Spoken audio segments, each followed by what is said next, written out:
Bonsoir mesdames et messieurs, chers amis, chers invités, nous vous souhaitons la bienvenue à notre émission Sans langue de bois. Ce soir nous accueillons Nadia Okmi, triple championne du monde de boxe. Donc bienvenue Madame Okmi. Merci. Voilà, nous sommes là pour parler de son parcours, de sa réussite professionnelle. Donc comme vous l'avez entendu, elle est devenue 3 fois championne du monde de boxe. Donc ce soir nous sommes là pour discuter également de sa réussite. Elle est issue d'un quartier populaire qui s'appelle le Neuf. Donc, Madame Okmi, la première question, pourquoi vous avez fait de la boxe? En fait, la boxe anglaise, pour moi, moi, ma spécialité, c'est uniquement qu'avec les poings. J'ai commencé par la boxe parce que j'ai fait tellement de sport et je me suis retrouvée à faire un sport individuel où, quand je perds, je pouvais m'en prendre qu'à moi-même.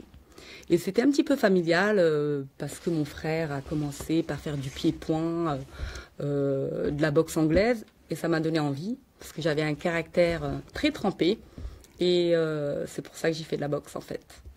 D'accord. Et je veux dire, quelle est votre principale source de motivation? C'est-à-dire que vous avez parlé de votre frère, mais au-delà de votre frère, c'est-à-dire la boxe, je veux dire, on a quand même un sentiment que c'est un sport un peu violent. Je veux dire, vous mettez des coups de poing, il y a un ring, certes il y a des règles, mais votre principale source de motivation? Comme tout sportif de haut niveau, le rêve d'un sportif, c'est de gagner, être champion. C'était ma motivation, d'être championne du monde.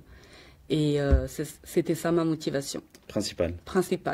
Avoir un titre mondial, une ceinture. Une ceinture, c'était votre plus grand rêve, que vous avez réalisé à 3 reprises. Exactement. D'accord.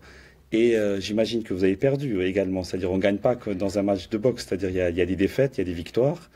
Et vous êtes devenue championne du monde la première fois en quelle année? En 2011. 2011. Et avant de devenir championne du monde en 2011? J'ai eu quelques petits échecs. J'ai quand même, j'ai fait le tour du monde. J'ai fait plein de combats. J'étais amateur. J'ai fait partie de l'équipe de France 5 fois. J'étais aussi championne de France 5 fois. Et puis on a fait le tour. Il y a beaucoup de défaites. C'est avec les défaites qu'on apprend. Le plus. Et le plus. Je me suis dit, tiens, je perds, il faut que je travaille plus. Et j'ai pas lâché l'affaire, comme on dit. Et voilà, je me suis retrouvée championne du monde. En 2011. En 2011. Le premier titre, c'était en 2011. Mais avant ça, j'avais un petit titre de championne de France, en pro. En pro, professionnel. Et après, en 2011, j'ai fait mon premier titre mondial, une belle ceinture, la WIBF, contre Yulia Shaheen.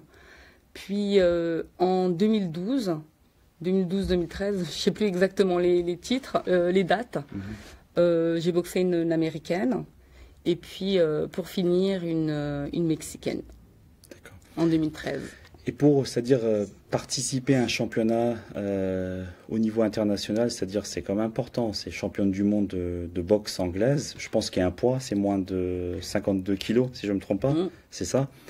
Est-ce que il faut que vous ayez d'abord un titre européen ou un titre, c'est-à-dire il faut que vous soyez d'abord championne d'un pays, d'un continent, pour que vous puissiez boxer sur un match En fait, quand on fait un championnat du monde, il faut quand même avoir de l'expérience, donc un vécu avant.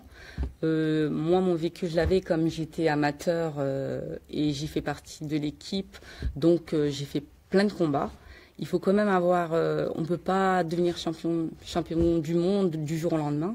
Du coup, il y a des préparations, il y avait des combats de préparation avant. Et grâce à ça, j'ai été championne. D'accord. Et je veux dire, je pense que c'est un beau palmarès. Je pense qu'il y a beaucoup de jeunes filles, ou même peut-être même des garçons qui vous envient par rapport à vos titres, à la manière dont vous boxez. Et je veux dire, ça s'entretient. Je veux dire, faire du sport, vous avez ces titres-là. Aujourd'hui, vous entraînez combien de fois par semaine? C'est tous les soirs? C'est 4 heures? C'est 6 heures? Est-ce que vous allez en salle encore aujourd'hui ou pas du tout? En fait, mon dernier titre, c'était 2013. J'ai fait une longue coupure parce que après 22 ans de boxe, 22 ans de boxe, c'est-à-dire c'est quand même des gros efforts. On passe notre vie aux entraînements, on n'a que ça en tête pour devenir champion. Il y a un gros travail derrière. On n'est pas tout seul, il y a toute une équipe. Il y a les entraîneurs, les coachs, les préparateurs physiques, tous les soins médicaux, etc. On n'est pas tout seul, donc c'est un gros travail. Et voilà, après 22 ans de boxe, de carrière, j'ai un petit peu j'ai raccroché les gants et j'ai fait une grande coupure. C'est joli cette expression, raccrocher les gants. Mais vrai, en fait, vous raccrochez jamais, quoi. Et en fait, quand on a le virus de la boxe, c'est un petit peu difficile de se détacher. Et en fait, j'ai pris une petite tournure. Maintenant, je fais du coaching. J'ai ouvert ma petite entreprise qui s'appelle Madame Boxing, où j'interviens qu'au niveau des femmes. Et voilà, je suis quand même restée dans le domaine 2-3 ans après. Et voilà, j'ai mes petits élèves et des grandes élèves. Ça reste que du loisir. Hein. C'est du loisir. C'est de la découverte de boxe, même un petit peu du self-défense, etc. Voilà. Voilà, donc, chers téléspectateurs, pour Madame Okmi, pour celle, je dis bien pour celle, ou en entreprise peut-être. Oui. Vous acceptez aussi en entreprise, j'imagine. Voilà, oui, oui. Ou en entreprise, pour celles et ceux qui souhaitent donc avoir une coaching, donc Madame Boxing, on vous appelle Madame Boxing, c'est ça l'expression? Alias Madame Boxing, mais Nadia Okmi, la championne du monde, et qui est devenue Madame Boxing aujourd'hui. Qui est devenue Madame Boxing. Donc vous pouvez, via, je pense que vous avez une page Facebook, ou, ou un numéro de téléphone que vous acceptez qu'on communique, ou la page Facebook? Non, sinon... D'accord. Donc via votre page Facebook, ma page Facebook, les personnes peuvent contacter directement donc Madame Nadia Okmi en lui envoyant un message, en lui disant voilà que vous êtes intéressé pour faire des séances d'entraînement, donc des entraînements sportifs autour de la boxe, autour de la boxe, voilà. Donc c'est très intéressant. Et est-ce que par exemple, dans les messages que nous avons là actuellement sur les réseaux sociaux, il y a une dame qui dit, voilà, une championne qui fait la fierté du néophyte. Et ça m'interpelle et ça me fait penser en me disant que vous avez quand même été, je pense, pour beaucoup de jeunes filles, issues de la diversité ou pas, peu importe, un espoir. C'est-à-dire que avoir un titre de championne du monde, c'est le plus haut summum, c'est le sommet, vous êtes au sommet de la hiérarchie. Donc vous avez été un espoir pour beaucoup de jeunes filles dans les quartiers populaires. Exactement, je pense et j'espère être un exemple pour toutes les jeunes filles. N'hésitez pas, franchement n'hésitez pas de pousser une salle de sport, n'importe laquelle, hein, que ce soit de la boxe ou n'importe quel sport, du foot, j'en connais aussi pas mal qui font du foot. N'hésitez pas, allez-y, ayez confiance en vous et je pense que ça marchera et ils y arriveront. Hein. Mais c'est-à-dire que dans l'espoir, lorsqu'il y a un effort, il y a forcément en contrepartie, il y a un réconfort. C'est-à-dire en fonction de l'effort que nous faisons, on gagne, petit à petit, je veux dire, on monte les échelles, que ce soit au niveau de la hiérarchie dans le domaine sportif ou en société, dans une entreprise. Ce que j'essaie de dire par là, est-ce qu'il y a des filles qui vous ont interpellé en vous disant, voilà, Nadia, franchement, tu es une grande sœur pour nous.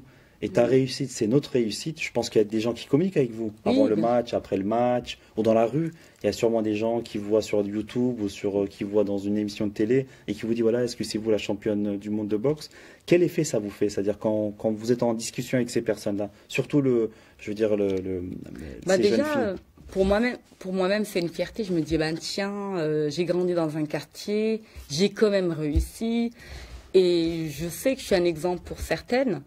Et quand on me reconnaît dans la rue, je me dis, tiens, il y a quand même une reconnaissance. C'est bien. D'accord. Et je veux dire, ce qui est intéressant dans votre parcours, c'est que vous êtes mère de famille, vous avez un enfant. Donc, je veux dire, vous envoyez ce double message en disant, on peut avoir une réussite sportive. Et une vie familiale. Et une vie familiale, c'est-à-dire être dans une réussite professionnelle. Vous en êtes peut-être le plus bel exemple. Et avoir aussi un enfant, une vie de famille, un couple. Donc, tout est possible dans la vie. Il suffit de le vouloir et d'être soutenu aussi. C'est important. Je pense familialement. Familialement. Si on a un soutien, la réussite, elle est là à 100%. Mais si on n'a pas de soutien, c'est l'échec total. Et à ce titre-là, une simple question de curiosité. Votre frère, je veux dire, qui est aussi connu dans le milieu de la boxe. Je peux En citer, pied-point, oui. voilà, je veux dire, Fouad, Fouad Okmi, ouais. Fouad Okmi. Il a été, je pense, pionnier pour vous en termes d'exemple de modèle. Ben pour moi, c'était mon exemple. C'est lui qui m'a montré plus ou moins le chemin. Ben tiens, il a même vu mes qualités quand j'étais jeune. Il m'a dit, ah, peut-être que ma sœur elle pourra faire quelque chose dans la boxe. Et il n'a pas eu tort. D'accord, donc 20 ans plus tard, aujourd'hui... 20 ans plus tard, je travaille dans le domaine avec des super filles. Même, c'est du loisir, hein, ce que je fais. Hein. Mais des fois, je vois des femmes avec des qualités, mais je me dis, mais tu veux pas faire un vrai entraînement, prendre une licence de boxe? Et pour elles, ça reste du loisir et c'est génial. Je rencontre des femmes qui vivent à 100 à l'heure et qui font de la boxe et c'est chouette. D'accord. Un autre message, donc quelqu'un qui dit que vous êtes un exemple de réussite pour les jeunes des quartiers populaires. Donc il y a énormément de machallah, énormément de chapeau, il y a beaucoup de messages de félicitations. Juste par rapport à votre titre de championne du monde de boxe. Et aujourd'hui, est-ce que vous pouvez le remettre en jeu? En fait, ça se passe comment? Une fois que vous l'avez, parce qu'il y a un délai, une fois que vous l'avez, c'est-à-dire c'est un label qu'on vous donne pendant un temps donné, et vous devez le remettre en jeu après 1 an ou 6 mois plus tard. En fait, là, je suis retraitée quand même, entre parenthèses. Mais en 2013, voilà, j'ai eu mon titre de championne du monde. Si j'avais voulu le remettre en jeu, je l'aurais fait.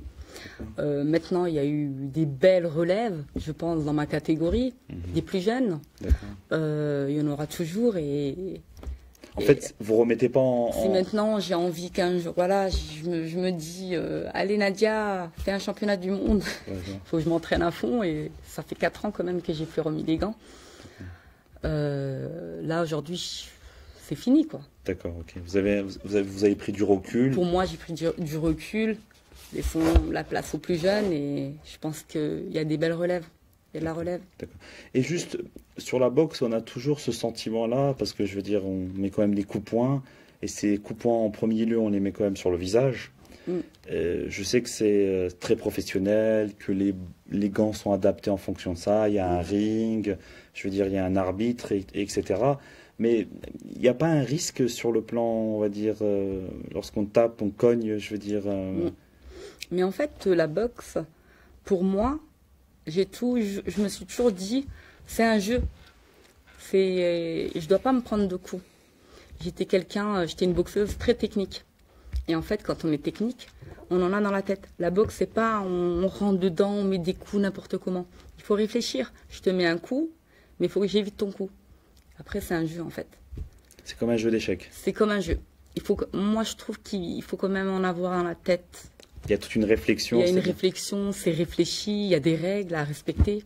On ne monte pas et puis on se bat banalement. C'est technique, réfléchi, mais à très haut niveau. Ça devient très technique et réfléchi. Et c'est quoi, je veux dire, ça dure combien de temps un match? Grosso modo, c'est quoi? Pour un championnat du monde, on est sur le ring une demi-heure. Une demi-heure? Une demi-heure. Je veux dire, c'est très rythmé, quoi. Oui, c'est 2 minutes première ronde, 1 minute de repos, où on a les consignes de l'entraîneur, etc. Et on repart. Et après... Et vous pouvez aller à combien Après, tout dépend. Si pendant le combat, il y a un KO, on peut mettre KO au premier round, deuxième round, ou on peut être KO soi-même. Hein. D'accord. Et votre plus beau souvenir? Je pense que la boxe vous a permis aussi de voyager. Votre plus beau souvenir, c'est-à-dire que si vous avez à nous dire en quelques mots un souvenir vraiment exemplaire, qui est très mémorable, vous me dites, voilà, j'étais allé à l'autre bout du monde, ou même en France, peu importe. Un souvenir très intéressant que vous pouvez partager avec il y en a tellement des bons souvenirs, honnêtement. Qu'est-ce que je peux dire? Mes souvenirs, c'est de voyager énormément, de rencontrer des personnes simples, humbles, des grands champions. On apprend beaucoup quand on voyage. C'est ça qui permet de sortir du quartier et c'est pour ça que j'aimerais dire à tous ces jeunes, si vous avez un projet, un désir, ne lâchez pas l'affaire. Il faut y croire. Tout travail se paye, un jour ou l'autre. Quand on travaille, il y a quand même un retour au final. D'accord. Et juste parmi nos dernières questions, j'aimerais vous poser une question sur Mohamed Ali. Je veux dire, Mohamed Ali a quand même été une icône culturelle aux États-Unis d'Amérique. Il a été champion du monde. Et surtout, il a aussi envoyé un message très fort lorsqu'il n'a pas voulu enrôler ou n'a pas voulu prendre la posture de soldat dans l'armée américaine par rapport à la guerre au Vietnam.